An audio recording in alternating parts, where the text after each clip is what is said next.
Welcome to Prachi Academy YouTube channel. आशा करते हैं आप लोगों की पढ़ाई लिखाई अच्छी चल रही है, साथ ही साथ आप एग्ज़ाम की तैयारी भी जोर शोर से कर रहे होंगे। पिछले क्लास में हम लोग वेक्टर और स्केलर में डॉट प्रोडक्ट में कम्यूटेटिव लॉ का डिटेल से स्टडी किए और हमने देखा कि कम्यूटेटिव लॉ डॉट प्रोडक्ट में क्या करता है, सेटिस्फाइड करता है, इसका वेरिफिकेशन भी देखे थे। इसमें आप सभी स्टूडेंट्स का बहुत सारा प्यार मिला, उसके लिए सभी स्टूडेंट को थैंक्स। और जो स्टूडेंट इस चैनल में नए हैं, इस चैनल को सपोर्ट करने के लिए चैनल को सब्सक्राइब और वीडियो को लाइक कर दीजिए। चलिए टॉपिक को हम लोग कंटिन्यू करते हैं डॉट प्रोडक्ट में। तो पिछले क्लास में हम लोग रूल 3 देखे थे, जिसमें हमने बताया था कि dot product satisfied commutative law. अब आगे जो रूल 4 है, तो इसमें हम लोग देखने जा रहे हैं dot product does not satisfied associative law. तो एसोसिएटिव लॉ क्या होता है मेरे भाई, ध्यान दीजिए। ई वाला है ए डॉट बी और उसका डॉट अगर सी करेंगे और ए डॉट बी और डॉट सी का अगर डॉट करते हैं तो उस कंडीशन में इक्वल नहीं होगा। इसी को हम लोग क्या कहते हैं, एसोसिएटिव लॉ कहते हैं। तो ये डॉट प्रोडक्ट में एसोसिएटिव लॉ सेटिस्फाइड नहीं करता है, इसका हम लोग डिटेल से स्टडी करने जा रहे हैं। तो इसके लिए आपको एज्यूम करना पड़ेगा, late us consider that vector ए को पहले एज्यूम कीजिए। तो वेक्टर ए क्या होगा, AXI plus AYJ plus AZ K होगा। इसके बाद आप वेक्टर बी को एज्यूम कीजिए, vector B equals to BXI plus BYJ plus BZ K. ये वेक्टर बी है हमारा, ठीक है। उसके बाद वेक्टर सी को आप एज्यूम कर लीजिए, बिना एज्यूम किए आप इसको प्रूफ नहीं कर सकते हैं। तो वेक्टर सी को 3D मोड में अगर एज्यूम करते हैं तो क्या होगा, CXI plus CYJ plus CZ के। अब सबसे पहले LHS पार्ट को लिखिए। क्या है मेरे भाई, LHS part, LHS left hand side. तो लेफ्ट हैंड साइड क्या है हमारा, ध्यान दीजिएगा, vector A dot vector B और इसका डॉट वेक्टर क्या है, सी है। तो सबसे पहले आप ए डॉट बी निकालिए, vector A dot vector B. तो इसमें आपको बताया था मैंने कि आई का डॉट क्या होता है, 1 होता है, और आई जे के आई इसका क्या होता है, 0 होता है। तो डायरेक्ट हम आज इसका रिजल्ट लिखने वाले हैं। तो जब ए डॉट बी लिखेंगे तो ध्यान दीजिएगा क्या आएगा, AX BX plus AY BY plus AZ BZ आएगा। ए डॉट बी का डायरेक्ट हमने निकाला है, पिछले क्लास में हम देख चुके हैं कैसे इसको डॉट करते हैं। तो उसमें पिछले क्लास में जाकर के आप देख लीजिएगा, क्योंकि आई का 1 होता है, जैसे आई जे आएगा, आई के आएगा, इसका वैल्यू क्या होगा, 0 होता है। 0 से कोई भी चीज मल्टीप्लाई होता है तो हमारा क्या होता है, 0 ही रह जाता है, ठीक है। तो हम लोग ए डॉट बी हमने निकाल लिया। इसके बाद ए डॉट बी को सी से कीजिए, ठीक है, ध्यान दीजिएगा। तो A dot B including vector C, इसका डॉट अगर करना है तो इस कंडीशन में क्या होगा, ध्यान दीजिएगा, AX BX plus AY BY plus AZ BZ, और इसका जो डॉट प्रोडक्ट होगा सी के साथ है हमारा, तो सी को नीचे लिख देते हैं हम लोग, ठीक है। तो क्या होगा, CXI plus CYJ plus CZ के होगा। अब इसका आप डॉट प्रोडक्ट फाइनल रिजल्ट लिखिए। तो फाइनल रिजल्ट क्या होगा, ध्यान दीजिएगा, इसका हम लोग फाइनल रिजल्ट लिखने वाले हैं यहाँ पर, vector A dot vector B और उसका डॉट सी।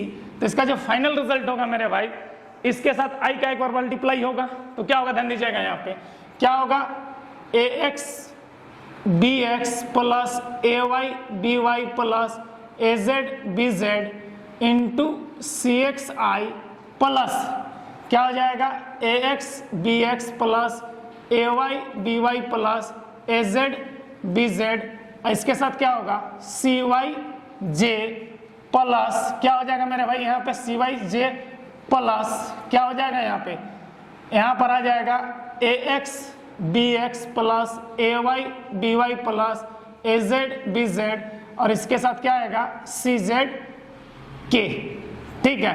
ये हमारा LHS पार्ट आया। अब देखिए यहाँ पर RHS पार्ट को, ठीक है।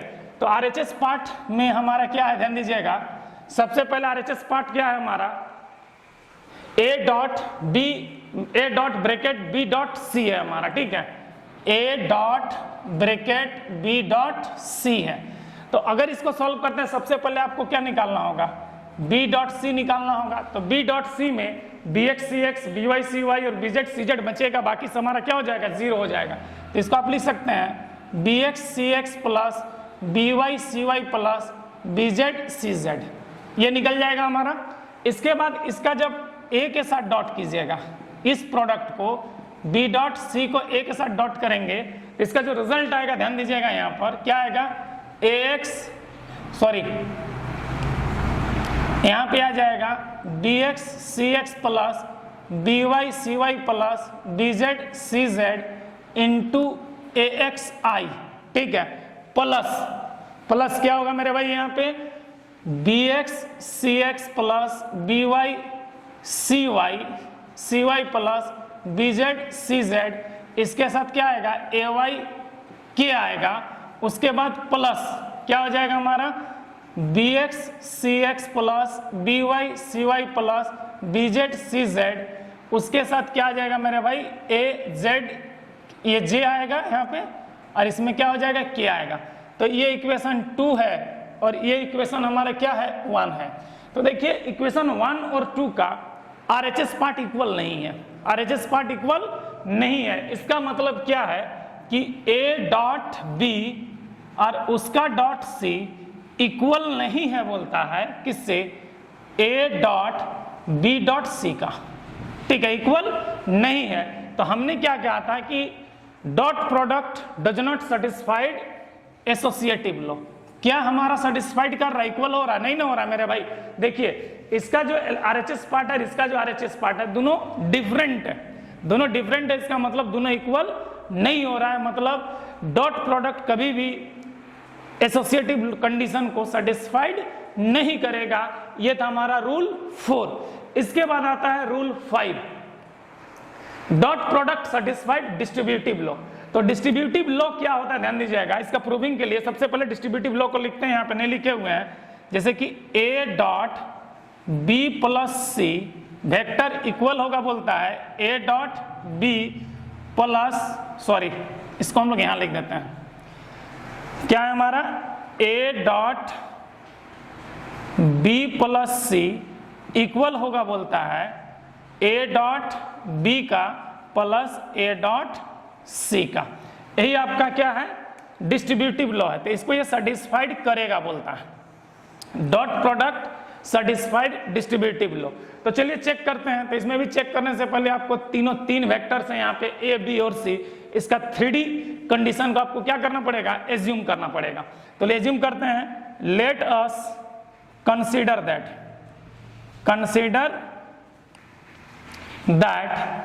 वेक्टर ए इक्वल्स टू क्या हो जाएगा A x I plus A y J plus A z k, clear है। उसके बाद वेक्टर बी क्या हो जाएगा हमारा बी एक्स आई प्लस बी वाई जे प्लस बी जेड के। उसके बाद वेक्टर सी क्या हो जाएगा सी एक्स आई प्लस सी वाई जे प्लस सी जेड के। ये 3 वेक्टर हमने एज्यूम कर लिया। इसके बाद हम लोग LHS पार्ट को लिखते हैं, ठीक है। तो LHS पार्ट जो है ध्यान दीजिएगा, LHS में क्या है मेरे भाई, LHS पार्ट में A dot vector B plus सी।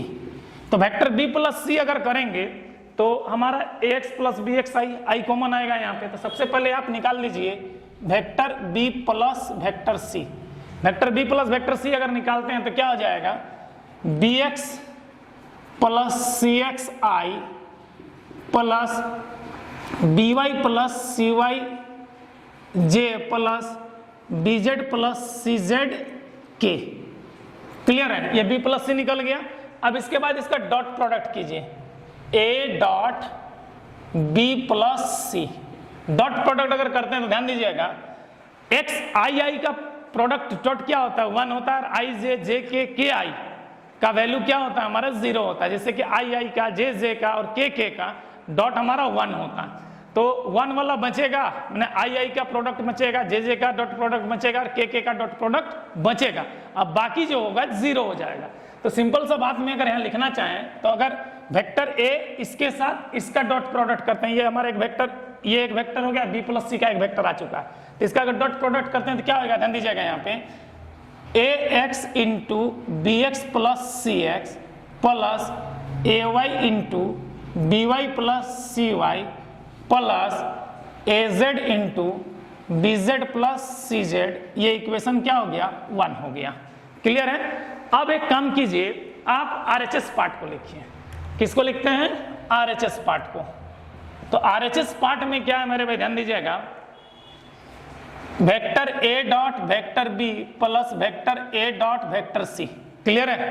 अब पहले ए डॉट बी निकालिए, vector A dot vector B निकालिए। तो वेक्टर ए डॉट बी अगर निकालते हैं तो यहां पे क्या होगा, देखिए ए x B x plus A y B Y plus क्या हो जाएगा ए जेड बी जेड। इसको इक्वेशन 2 मान लीजिए। ठीक है। उसके बाद आप निकालिए ए डॉट सी निकालिए, ए डॉट सी निकालिए। तो ए डॉट सी क्या हो जाएगा, A x C x plus A y C Y plus A z C Z. ये इक्वेशन क्या होगा 3। अब ऐड इक्वेशन 2 एंड 3। तो 2 एंड 3 को अगर ऐड करते हैं तो ध्यान दीजिएगा, vector A dot vector B plus vector A dot vector C equals to, तो क्या होगा मेरे भाई, ध्यान दीजिएगा, A x B x plus A y B Y plus A z B Z plus A x C x plus A y C Y plus A z C Z.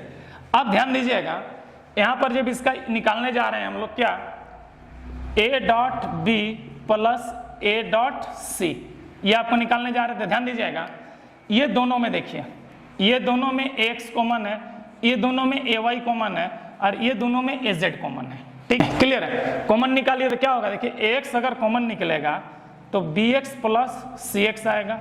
ये दोनों में अगर ए वाई कॉमन निकलेगा तो क्या आ जाएगा, B Y plus C Y आएगा plus ये दोनों में जब ए जेड कॉमन निकलेगा तो क्या आ जाएगा, B Z plus C Z आएगा। ये इक्वेशन हमारा 4 हो गया। तो देखिए equation 1 and 4, from equation 1 and 4, तो 1 का जो रिजल्ट है और 4 का जो रिजल्ट है हूबहू आरएचएस साइड क्या हमारा सेम है।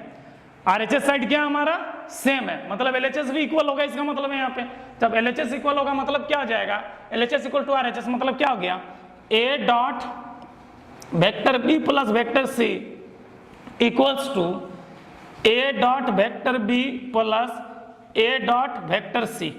ये आपका आ गया रिजल्ट।